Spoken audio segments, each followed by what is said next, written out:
वो हमारा पिता है, वो हमें बहुत बहुत और बहुत उम्दा कुछ देना चाहता है। बस सिर्फ इतना काम हमें करना है, हमें अपने परमेश्वर पर विश्वास रखते हुए, उसकी आज्ञा का पालन करते हुए, उसके भय में और पवित्रताई में आगे बढ़ते और चलते रहना है। चाहे हम जहां भी हो, जिस स्थिति में भी हो, जिस परिस्थिति में भी हो। अब्राहम 99 वर्ष का है। अब्राहम के यहां अब तक एक भी संतान उत्पन्न नहीं हुई। अब्राहम की स्त्री अभी भी इस समय बांझ है। फिर भी वो उस परमेश्वर के सन्मुख मुंह के बल गिरता है। जब परमेश्वर की आवाज को सुनता है, उसे दंडवत करता है। परमेश्वर के उस प्रेम के आगे वो झुकता है जो परमेश्वर ने अब्राहम से किया। उस परमेश्वर ने सिर्फ अब्राहम से नहीं, परंतु सारे जगत से प्रेम किया। अब्राहम को दर्शन दिया, हमें अपना इकलौता पुत्र दिया। अब्राहम ने उस दर्शन के द्वारा परमेश्वर पर विश्वास किया। हम अगर उसके पुत्र पर विश्वास करेंगे, हम नाश नहीं होंगे, परंतु अनंतकालिक जीवन को पाएंगे। हमें विश्वास करना चाहिए प्रभु यीशु मसीह हमारे उद्धारकर्ता परमेश्वर पिता का एक लौता पुत्र है। उत्पत्ति 17 अध्याय 6वां वचन, और मैं तुझे अत्यंत ही फुलाऊ फलाऊंगा और तुझको जाति जाति का मूल बना दूंगा और तेरे वंश में राजा उत्पन्न होंगे। परमेश्वर अपनी भविष्यवाणी में इब्राहिम से अब वाचा बांध रहे हैं। इससे पहले भी उन्होंने इन बातों को दोहराया था, लेकिन वो अब्राहम के साथ थी। परंतु अब जब परमेश्वर ने अब्राहम को इब्राहिम बना दिया है, तब इब्राहिम के साथ भी उसने अपनी वाचा का नवीनीकरण किया। एक बड़ी आशा, एक बड़ी आशीष। शायद अब्राहम इन बातों को कभी सोच नहीं सकता कि मेरे वंश में राजा उत्पन्न होंगे। वो एक चरवाहा ऊर नगर में रहा, ऊर नगर से निकलकर हारान में आया, भेड़ बकरियों को चराने वाला। परमेश्वर ने उसे चुन लिया। 7वां वचन, और मैं तेरे साथ और तेरे पश्चात तेरी पीढ़ी पीढ़ी तक तेरे वंश के साथ भी इस आशय की युग युग की वाचा बांधता हूं कि मैं तेरा और तेरे पश्चात तेरे वंश का भी परमेश्वर रहूंगा। परमेश्वर सिर्फ हमारा ही परमेश्वर नहीं, परमेश्वर की वाचा सिर्फ हमारे साथ ही नहीं रहती, परंतु परमेश्वर जब हमारा परमेश्वर बनता है, तब परमेश्वर हमारे वंश का भी परमेश्वर होता है। परमेश्वर ने आदम का चुनाव किया, परमेश्वर ने नूह का चुनाव किया, परमेश्वर अब्राहम का चुनाव किया और अब उसे इब्राहिम बनाकर अपनी योजना में शामिल किया। और वो कहता है कि मैं तेरे वंश को आशीष दूंगा और तेरे वंश में राजा उत्पन्न होंगे। सो परमेश्वर इस संसार में भी हमें अपनी नेमतों से, अपनी बरकतों से भरना चाहता है। मैंने और आपने अगर प्रभु यीशु मसीह के माध्यम से उस परमेश्वर को अपना पिता बनाया है और हमने उसके पुत्र पर विश्वास किया है, तो हम न बल्कि उसके राज्य में आशीषित होंगे, परंतु हम इस संसार में भी आशीषों को पाएंगे। 8वां वचन, और मैं तुझको और तेरे पश्चात तेरे वंश को भी यह सारा कनान देश जिसमें तू परदेशी होकर रहता है, इस ऋतु दूंगा कि वह युग युग की निज भूमि रहेंगी और मैं उनका परमेश्वर रहूंगा।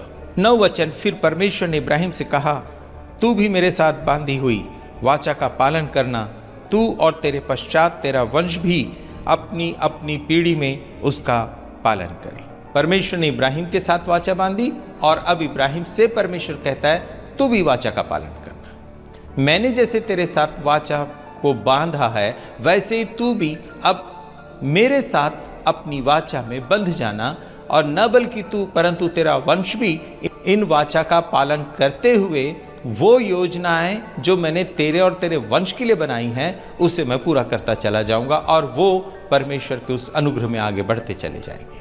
उत्पत्ति 17 अध्याय 10 वचन, मेरे साथ बांधी हुई वाचा जो तुझे और तेरे पश्चात तेरे वंश को पालनी पड़ेगी, सो यह है कि तुम में से एक एक पुरुष का खतना हो। परमेश्वर अपनी वाचा का एक चिन्ह मुकर्रर कर रहा है और इब्राहिम से कहता है, तू और तेरा वंश दोनों इस वाचा का पालन करना। और वो वाचा है खतना। खतना ये शब्द आपने कई बार सुना भी होगा।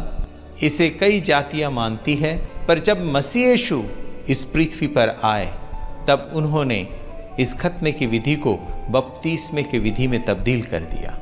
खतना एक निशानी है कि लोग परमेश्वर के हैं, परंतु बपतिस्मा परमेश्वर की वो आज्ञा है जिस आज्ञा को पूरा करते हुए हम अपने आप को संसार से अलग कर देते हैं, हम अपने मैं को मार देते हैं, पाप के लिए हम मर जाते हैं, परंतु हम परमेश्वर की पवित्रताई में, प्रभु के अनुग्रह में, प्रभु यीशु मसीह के द्वारा, प्रभु यीशु मसीह में जीवित हो जाते हैं। जिस बात की अब्राहम और अब्राहम की जाति में कमी थी, उसे यीशु मसीह ने आकर उसे पूरा कर दिया। सो जहाँ जहाँ आप खतने की विधि के विषय में सुने, आप उसमें बपतिस्मे की विधि को और उस वाचा के पालन करने की विधि को हमेशा याद रखें। हम आगे बढ़ते हैं। 11 वचन, तुम अपनी अपनी खलड़ी का खतना करा लेना, जो वाचा मेरे और तुम्हारे बीच में है उसका यही चिन्ह होगा।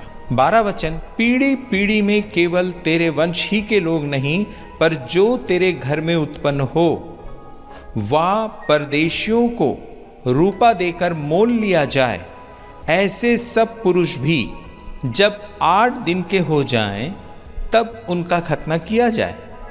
13 वचन, जो तेरे घर में उत्पन्न हो अथवा तेरे रूपे से मोल लिए जाएं, उसका खतना अवश्य ही किया जाए। सो मेरी वाचा जिसका चिन्ह तुम्हारी देह में होगा वह युग युग रहेंगी। 14 वचन, जो पुरुष खतना रहित रहे अर्थात जिसकी खलड़ी का खतना न हो, वह प्राणी अपने लोगों में से नाश किया जाए, क्योंकि उसने मेरे साथ बांधी हुई वाचा को तोड़ दिया है।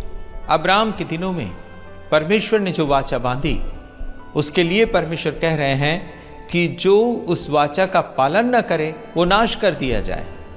परंतु प्रभु यीशु मसीह के द्वारा परमेश्वर के अनुग्रह और उसकी करुणा के हम सहभागी हुए हैं, और मैं और आप उसकी वाचा को टाल देते हैं तो भी हम प्रभु यीशु मसीह के द्वारा पाप के उस न्याय दंड को नहीं, परंतु परमेश्वर के अनुग्रह के सिंहासन के करीब पहुंच के हम फिर एक बार परमेश्वर के अनुग्रह और उसकी करुणा को पाते हैं। अगर हम पश्चाताप करें, विनती करें परमेश्वर से, क्षमा की याचना करें, तो वो हमें क्षमा करता है। अब्राहम के दिनों में क्षमा नहीं, सिर्फ नाश है, सिर्फ न्याय है, लेकिन यीशु मसीह के द्वारा न्याय के साथ साथ हमें दया भी मिली है, और दया न्याय से बड़ी है। उत्पत्ति 17 अध्याय और उसका 15 वचन, फिर परमेश्वर ने इब्राहिम से कहा, तेरी जो पत्नी सारै है उसको तू अब सारै न कहना, उसका नाम सारा होगा। 5वें वचन में हमने देखा परमेश्वर ने अब्राहम को इब्राहिम किया, और अब यहां 15 वचन पे हम देख रहे हैं सारै को सारा किया। 16 वचन पढ़ते हैं, और यहां जो परमेश्वर पिता इब्राहिम से बातचीत कर रहे हैं सारा के विषय में, इसकी गहराई को और रहस्य को हम लोग देखेंगे। 16 वचन, और मैं उसको आशीष दूंगा और तुझको उसके द्वारा एक पुत्र दूंगा, और मैं उसको ऐसी आशीष दूंगा कि वह जाति जाति की मूल माता हो जाएंगी, और उसके वंश में राज्य राज्य के राजा उत्पन्न होंगे।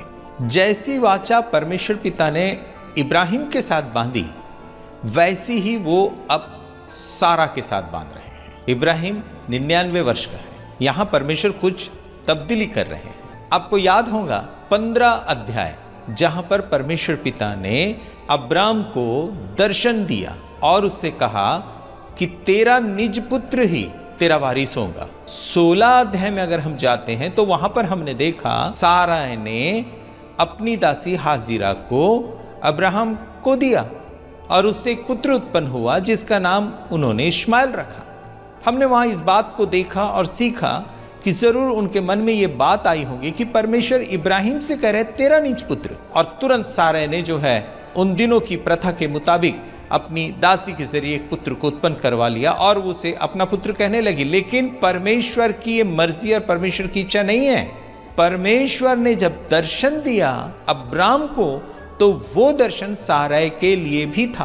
परमेश्वर यहां साफ शब्दों में कहते हैं उसके वंश में, अर्थात सारा के वंश में राज्य राज्य के राजा उत्पन्न होंगे। इब्राहिम के भी वंश में राजा और सारा के भी वंश में राजा। ऐसा इसलिए कह रहे हैं क्योंकि परमेश्वर का दर्शन का तात्पर्य अब्राहम के जीवन से जो एक बड़ी जाति बनाने का जो योजना परमेश्वर ने बना रखी है, वो इब्राहिम और सारा के जरिए है। हाँ, ये बात सत्य है कि सारा बांझ है, लेकिन परमेश्वर के लिए कोई काम कठिन नहीं है।